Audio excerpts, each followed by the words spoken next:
सज्जनों, आपसे गुजारिश करते हुए इस बात की जानकारी देना चाहता हूँ कि यदि लक्ष्य महान हो तो भावना कभी कोमल नहीं होनी चाहिए। हम बार बार कहते हैं कि स्त्री शिक्षा, नारी शिक्षा समाज को ऊंचाई तक ले जाती है। आपको जानकर खुशी भी होगी और प्रेरणा मिलेगी जो मैं आपके बीच कहानी कहने जा रहा हूँ।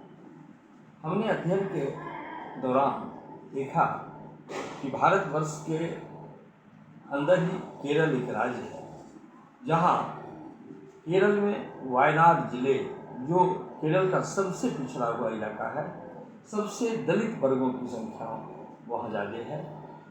पिछड़ों की संख्या वायनाड जिले के कुरिचिया आदिवासी जाति की कोख में श्री धन्या सुरेश का जन्म हुआ और श्री धन्या सुरेश अपने माता पिता में 3 भाई बहन थे।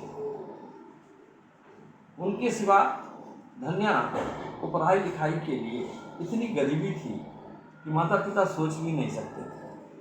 फिर भी जो जागने वाला है, जो निकलने वाला है, जो दौड़ने वाला है, ईश्वर उसकी राह आगे दिखाई करते हैं, ऐसा देखा गया है।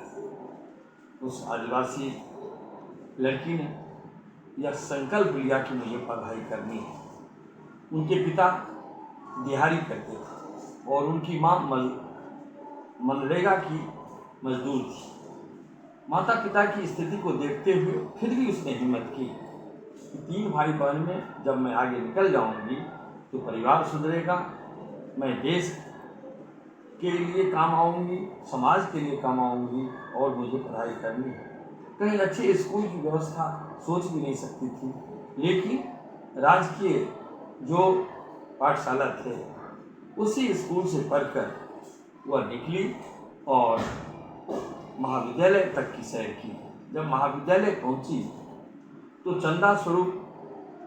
चंदा ले करके वो पढ़ती थी।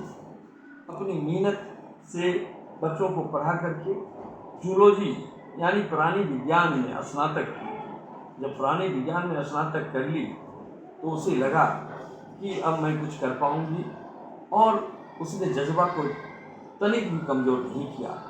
इसी जगह मुझे लगता है कि यदि लक्ष्य महान हो तो भावना कभी कोमल नहीं होनी चाहिए दोस्तों।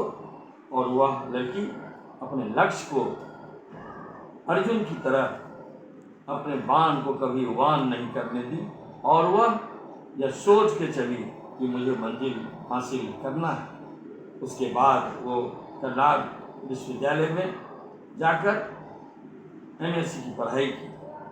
MSc पास करने के बाद पुनः वह राजकीय प्रतियोगिता परीक्षा में बैठी।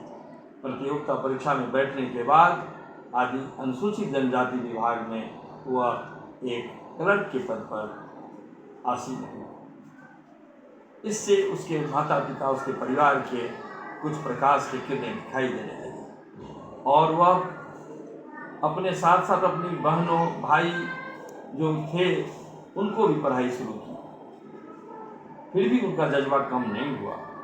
उनका लक्ष्य था कि मैं देश के मानचित्र पर मेरा नाम आना चाहिए और देश की प्रतियोगिता परीक्षा में मैं बैठूंगी और सफल होंगी। जो जज्बा था उसको कम नहीं होने के कारण वह पुनः IAS की परीक्षा में बैठी और IAS की परीक्षा में बैठने के बाद 2016 में वह सफल हो गई। पुनः 2017 में वह बैठी और वह आगे की पढ़ाई करने लगी। 2017 में भी वो असफल रही। 2017 में असफल होने के बाद भी उसने साहस कम नहीं किया, उसने छोड़ा नहीं। उसने इसको आगे बढ़ाने की कोशिश की और 2018 में पुनः परीक्षा दी और बहुत ही हौसले और मेहनत के साथ वो IAS की परीक्षा पास कर दी। यह बात दोस्तों बहुत ही ध्यान देने की बात है। इतनी गरीबी में जब IAS की परीक्षा का इंटरव्यू देना था उसे दिल्ली में, तो उतने पैसे भी उसके पास नहीं थे। उसने चंदा से अपने साथियों की मदद से दिल्ली पहुंची और इंटरव्यू देने के बाद वह सफलता हासिल की। वह आज भारत के IAS अधिकारी बनकर उस राज्य का नाम, उस देश का नाम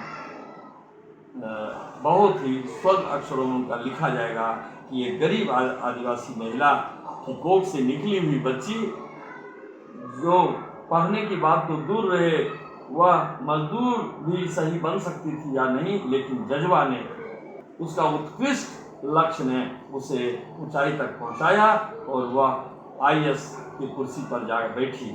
इसलिए हम सबों को यह ध्यान देना चाहिए कि हम बच्ची को पढ़ावें, बच्चे से कम नहीं आंकें। और हम बाद में इसको और आगे विस्तार से आप लोगों के बीच आऊँगा और कहूँगा कि यदि लक्ष्य महान हो तो भावना कभी कोमल नहीं होनी चाहिए। इन बातों के साथ ही जय हिंद, जय भारत।